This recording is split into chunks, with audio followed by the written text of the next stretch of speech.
isa lang po on my end kay Attorney Kapunan. Hindi niyo po ba nakikitang parang delaying tactic yung nangyari kanina on the part of the defense, given that they refuse to have the markings even based on their evidence, yung copy nila ng acknowledgement receipts? I understand. Can you correct na lang po ako if mali yung aking pagkaintindi? Thank you.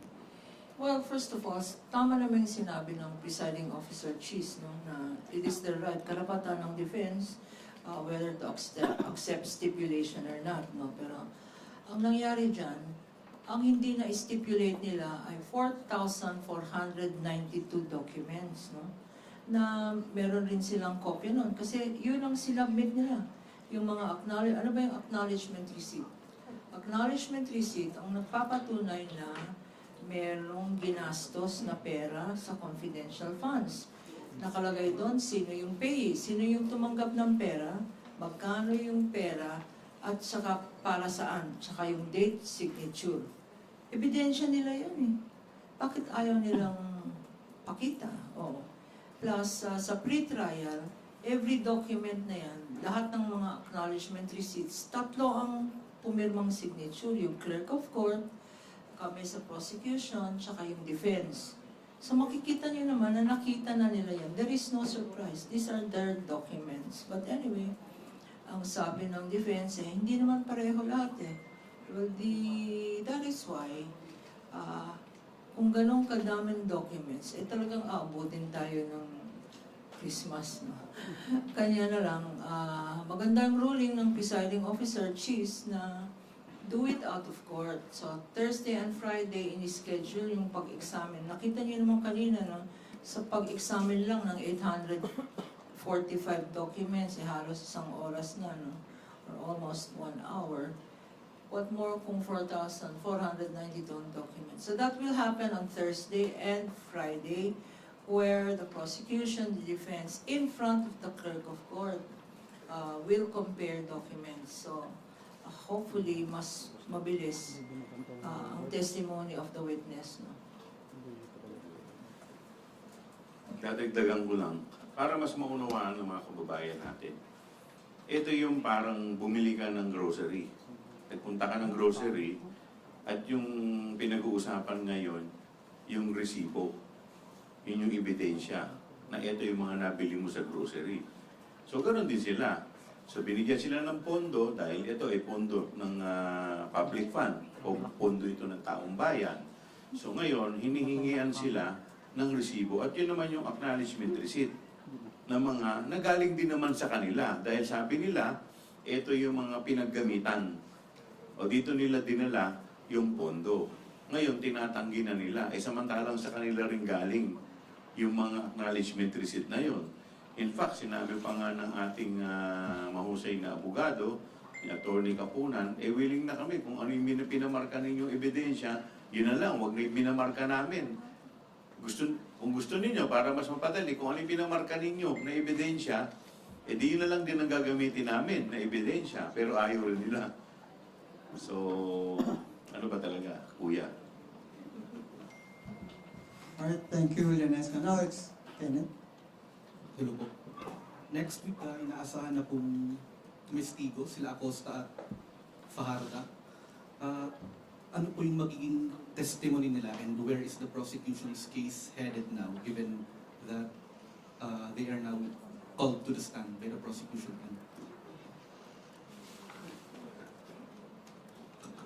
Pwede pong sa inyo. Well, kanina minention because reminding ourselves na dapat ini-indicate ng prosecution kung sino mga witnesses next week. So among them, meron tayong continuation na Silene na nakita nyo kanina from the COA, IPAO, and then meron tayong witness on the pareha ng mga archives yan, kung ano yung mga dokumento na sinubmit sa house, no? Pareha yan. At siguro mas simple ngayon kasi pinayagan na judicial notice. Hindi na kailangan i-prove na nangyari yung meeting, na ito yung transcript, na ito yung mga videos na pinakita sa meeting, etc. No? So, The Acosta and Fajardo are also subpoenaed witnesses. Acosta, as you know, is the head, is the SDO, no? Senior Disbursement Officer, is of the OVP. And si Fajardo is the SDO of the DepEd. No? And not to preempt, sila po ay ang ipipresenta, no? Because nakita naman natin sa mga land bank checks na pinakita ni Kong Joel Chua, sino yung mga accountable officers dyan. At sila ang payee. Sila ang payee na tumanggap ng pera. No? Kanya, sinabi nga, as you notice, sa questions ni Senator Amy, pinapakita niya, sabi niya, bakit Office of the bakit si Vice President?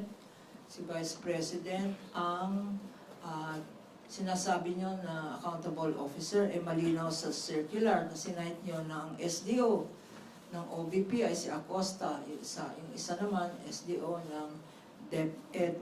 Sila dapat ang accountable. No? So, yun ang i-clarify natin next week. At may dadagdag pa ata si Kong Joel. Well, dadagdagan ko lang yung sinabi ni Atty. Kapunan. Maganda yung aninang tinanong ni Senator Risa Hontiveros. Based doon sa accounting rules, sino yung mga considered as accountable officer? At sinagot naman ng ating testigo kanina na yung head of agency, which in this case, sa OBP, ang Vice President, at doon sa DepEd, ang Secretary of Education. Now, ang karagdagan pa po na masasabi natin dyan, kung maalala ninyo, mga ipinresenta na mga proof ng liquidation report, so forth and so on. Ang mga nakapirma po doon ay mismo yung head of agency at ginagarantiya niya na ang pondo ay maayos na ginamit. So, kaya hindi po pwedeng sabihin na wala po siyang accountability pagdating po dito sa confidential fund. Alam mo, Kenneth, ang kasagutan sana doon sa katanungan ni Senator Amy Marcos ay yung naging testimonya ng dalawang land bank managers kung babalikan niya yung testimonya nila. Kasi 2 days prior to the encashment of the 104 checks for the OVP in the last quarter of 2022, which covers December 21 to March 31, ay tinawagan na ang Land Bank Shaw Boulevard. Tinawagan na yung tumawag doon sa Land Bank Manager ay authorized na siya yung nagsasalita on behalf of the Vice President to inform them that Miss Gina Acosta will be encashing this amount, these checks amounting to 35 million each check, 4 checks for 125 million pesos. So doon mismo, that conversation alone, proves and put the Vice President in the middle of the transaction because she was actually the one calling the shot. Siya ang nagsabi doon sa alam nung land bank manager na yon na representative ng Vice President stating the name, Miss Gina Acosta, as the payee. Kasi nga, mabilisan eh. Dapat express lane eh. Andun na yung pangalan, 2 days kasi walang ganong kalaking pera ang land bank show. So they had to request from the National Central Office nila na magkaroon ng ganong klaseng buong pera. So doon yung kasagutan na yon. No? Unfair naman kung hahabulin lang ng COA si Gina Acosta at saka si Mr. Fajardo na sila lang naman yung inutusan. At saka nandoon naman sa physical and financial plan, sa disbursement vouchers, sa accomplishment report, sa utilization report, during that cross-examination ng ating pinaka-masterclass, na mga test ng kanyang pag-cross-site sa witness natin ngayon, nakapirma doon ay ang Vice President stating that she is in control and she is actually the one in charge of these funds. So unfair kung si Ms. Acosta at saka si Mr. Fajardo ang hahabulin ng COA. Kung yun man yung minimin ng ating butihing senadora. And for my follow-up question po, para po kay Kong Zia, pero anyone from the panel could answer po. So how big of a factor po how big of a factor is sustaining public attention when it comes to the prosecution's case? How big of a factor is public attention in the prosecution's case? Well, unang-una, malaking bagay po talaga dahil with the advent of SOCMED, nakikita naman natin ngayon puro fake news. At saka, siyempre, itong pinag-uusapan dito, pondo po ng taong bayan. So, dapat lamang na alam nila kung saan napupunta yung kanilang mga binabayad na buwis. Pangalawa, malaking bagay din na nagbabantay sila at nagmamatsyag dahil at the end of the day, alam naman po natin na yung mga fake news ay naglipa na ngayon. Ngayon, kung ito po ay mananatiling maglilipa na at hindi po tayo aware kung ano ang totoong nangyayari dito po sa hearing, baka mabudol po tayo at hindi po natin talaga malaman kung ano talaga at kung saan napunta ang pundo. Tsaka hindi naman po ito ginagawa ng prosecution dahil gusto nilang gawin eh. Ginagawa po ito ng prosecution dahil ito ang tamang gawin. Kasi itong sinasabi po sa batas at ito po yung sinasabi sa Constitution at para po sa kapakanan ng taong bayan, ng interest ng taong bayan dahil ang may pag-aari ng bawat opisina na halal na opisina ay pag-aari ng taong bayan. So ang nagkaroon ng betrayal of public trust is actually connected with betraying the trust that was given to her and the trust that was expected of her to deliver to the people by occupying the second highest official office in the land. So para po sa kanila, itong interest ng taong bayan ang ginagawa po ng prosecution. Idadagdag ko lang kasi ang gustong sabihin ng defense confidential yan, confidential funds, kanya kailangan confidential rin ang information kung saan ginastos yan. Ay mali po yun. Ang ibig sabihin ng confidential funds hindi ka na accountable, no? At sinasabi nga nila, grant siya ng president, no? This was granted by the President to the Office of the Vice President. At ang hindi naman ibig sabihin na porke nasa grant yan, no? Nasa budget yan, or nasa... hindi na mag-account. All the more na mag-account ka.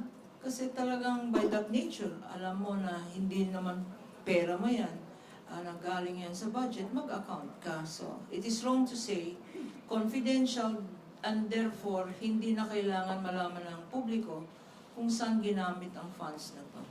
That is wrong. Okay po. And follow-up lang po. Would such procedural snags as what happened earlier be detrimental when it comes to sustaining public attention? And how could it affect the prosecution's case if this trend continues po? Yung mga, for instance, stipulations na hindi tinatanggap ng defense. Thank you. Well, hindi pwedeng iwasan yung mga number of documents, no. That's why nung tinanong ako sa end of the trial yesterday, no. Kasi parang nawawala na ng interest mga tao, puro documents, puro stipulation, at nawawala na yung totoong storya. Kanya nung tinanong sa akin, well, I gave my opinion. Bakit importante ang mga documents na to? Lalo na yung mga documents na in-evaluate at in-study ng COA. At ang COA ang nagsabing, ay hindi pwede yan kasi irregular yan. No? Hindi lang masabi ng COA na kasi sa batas, irregular, sa guidelines, irregular, extravagant. Punta na naman tayo sa irregular. Ano ba yung irregular?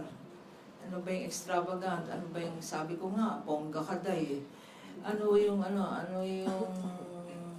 unconscionable? Huwag na nating isipin yan.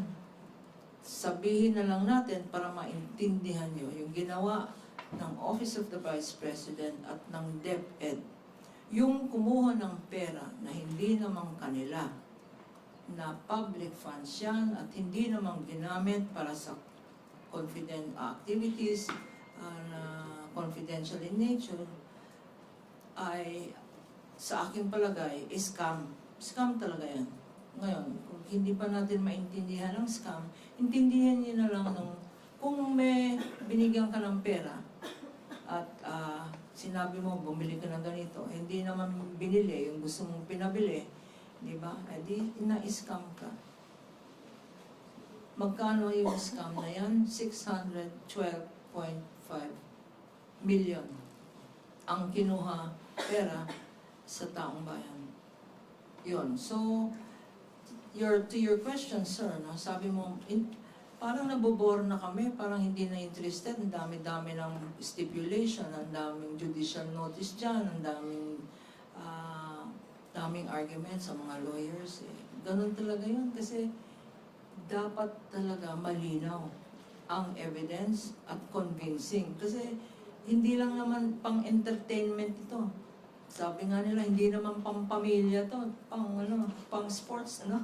Hindi lang pang-sports to, pang-pamilya din. Pamilya, para sa pamilya talaga natin to. Hindi ba? Hindi lang para ma-entertain tayo. The impeachment case is not a substitute for Netflix. Ha? Hindi ito pang-entertainment. Ito ay para sa atin. Alright, that's it. Joseph? Joseph, can I address my questions to Attorney Kapunan? And this is in relation to the judicial notices. No, I'm trying to wrap my head around what this transpired kanina. So first, what was the intention of the prosecution when you wanted the court sana to take judicial notices of the hearings in the QuadCom and the House of Representatives, COJ? In terms of legal procedure, judicial kasi nakalagay sa rules of court na, and the rules of court are applicable to the Senate impeachment proceedings. Ang judicial notice, ang ibig sabihin nun, huwag mo nang i-prove. And this is where Kong Joel said earlier, it will just show na there were committee hearings conducted, that these committee hearings were recorded, na merong mga transcripts, na merong pinakita doon sa hearings na yan, ng mga dokumento, at nag-take note naman. May notes dyan on the committee. That's all it takes, but it does not mean na, sabi nga ng defense, that it will substitute, hindi na kailangan daw. Parang in-imply ng defense na it is an indirect way of the prosecution to dispense with having to prove their case, no, through judicial notice. Hindi po yun ang purpose, no. The purpose really is to shorten the proceedings. Kasi nangyari naman yun eh. Hindi naman nila madi-deny na nangyari yung hearings. At saka ilang hearings for how many hearings that is, no? Ano yung mga tinalakay doon? I'll turn over to Congressman Joel. Well, kagaya nga po nung sinabi ni Attorney Kapunan, ang purpose talaga nung kaya kami nag-file ng judicial notice is para may mga bagay na hindi na kailangan ipatunayan na itong insidenteng to, na itong hearing na to, nangyari ito. Ang purpose talaga nun is to shorten the hearing dito sa impeachment. So, kagaya ng ng marking of evidence, diba? Talagang boring dahil isipin mo na naman kung lahat yan mamarkahan mo, 4,000 dokumento. Kaya nga sinasabi ng impeachment court kanina, if we could set a schedule na hindi tatama doon sa hearing, nang sa ganon ay hindi mabore yung mga publiko at saka yung mga senator judges. Just to continue, so in the proceedings in the HOR, COJ, and the QuadCom, there are certain evidence, no, quote-unquote evidence that came out, which form part of your articles of impeachment, correct? That is correct. Okay. So now, when the court takes judicial notice of a hearing and its accompanying sets of evidence, what happens to the value of the evidence that goes with admitting judicial noticing na may nga din ng hearing? What happens to the value? Now, for instance, your particular question on evidence. Okay. Okay, if we take judicial notice of the transcripts of what happened in that hearing, let's say it happened on a certain hearing date. And on that hearing date, may dumating na testigo. Yung testigo nagdala ng dokumento. Now, what does judicial notice do? Judicial notice will dispense with, number one, hindi mo na kailangan patunayan na nagkaroon ng hearing. Yun. Hindi mo na kailangan patunayan na sa hearing na yun, yung secretary, kumuha ng minutes kung anong nangyari doon, transcripts.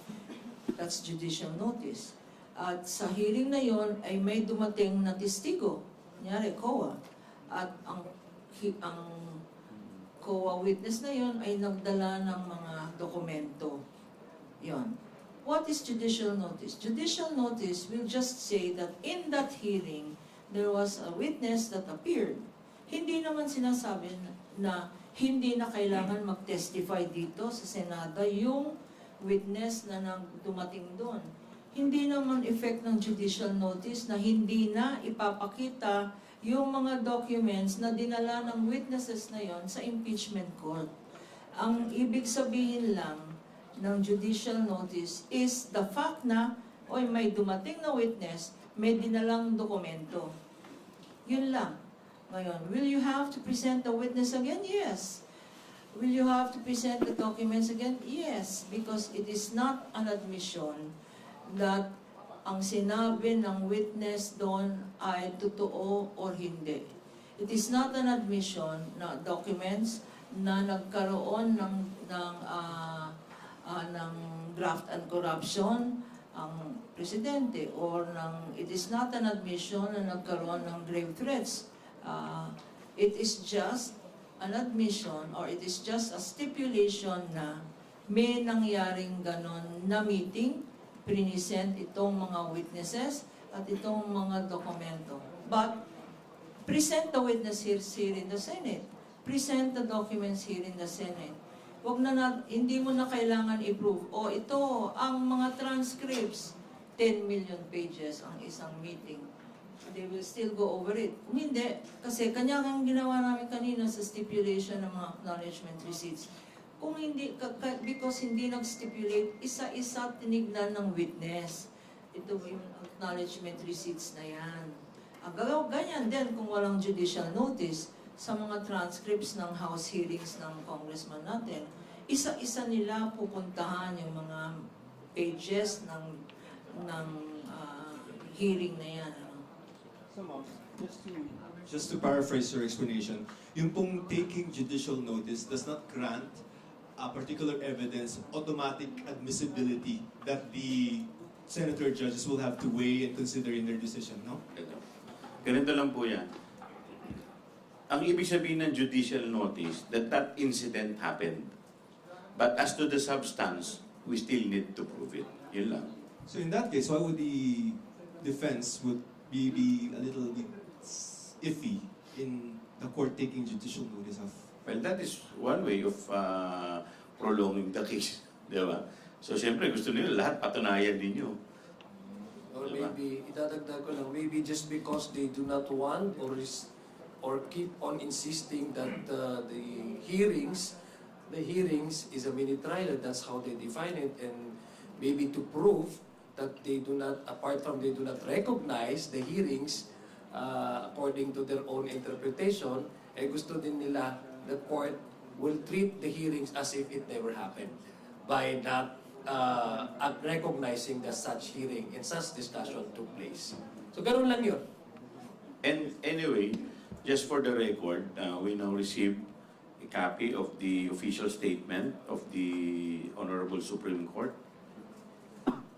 with respect to the case or cases filed by the Vice President with respect to the with respect to the filing of the complaint with respect dun sa committee hearing sa Committee on Justice.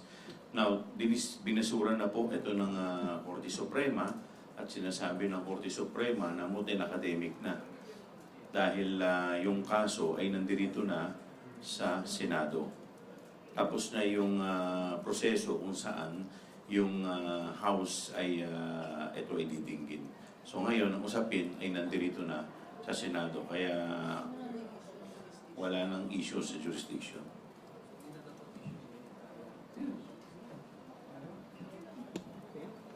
Ma'am Elke?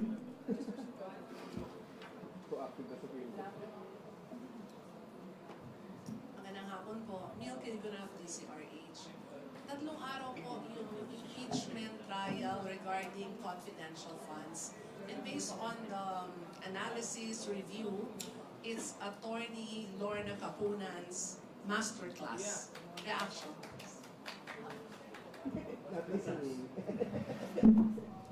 It's Attorney Lorna Capunan's masterclass based on the mga reaction and feedback.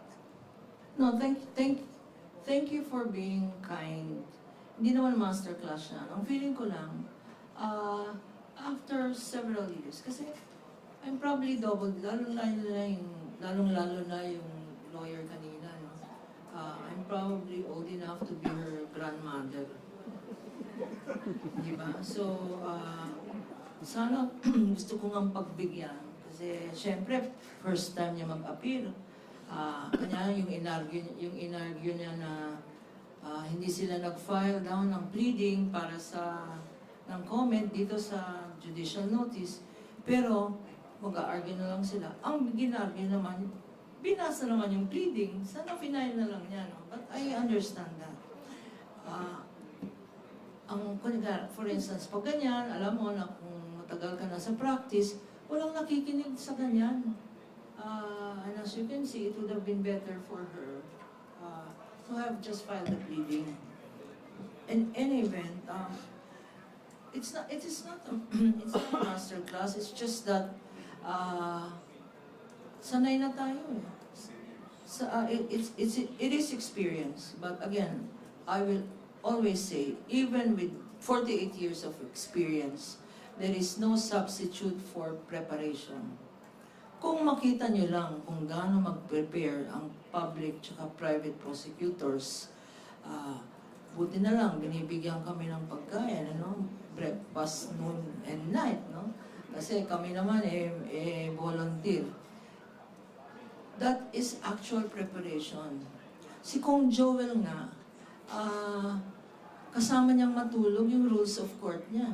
Ayan, gano'n yung rules of court, no?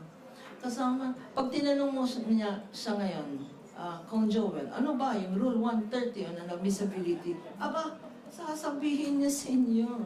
Kasi minemorize niya yan. That is why it comes. It comes naturally.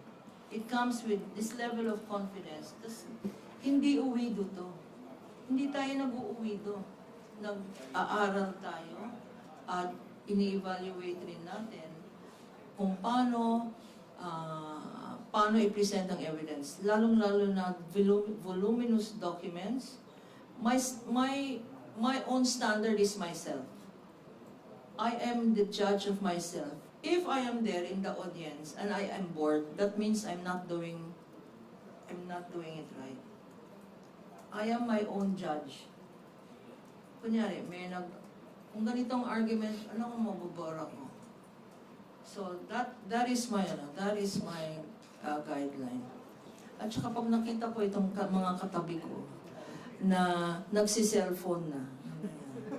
Pag makita mo yung mga senator judges na kunyari nakikinig na ganyan pero nagsi-cellphone na ganyan, ay change gear ka na. Mag-corrective ka na. Mag-corrective measures ka na. That means you're not interesting, you're not communicating, or it is too long. As I said when I made my first manifestation, I said, know two things. Know when to present and not to present. Paikliin ang presentation and know when to stop. Yun, some of us don't know when to stop. and I will not name these senator judges,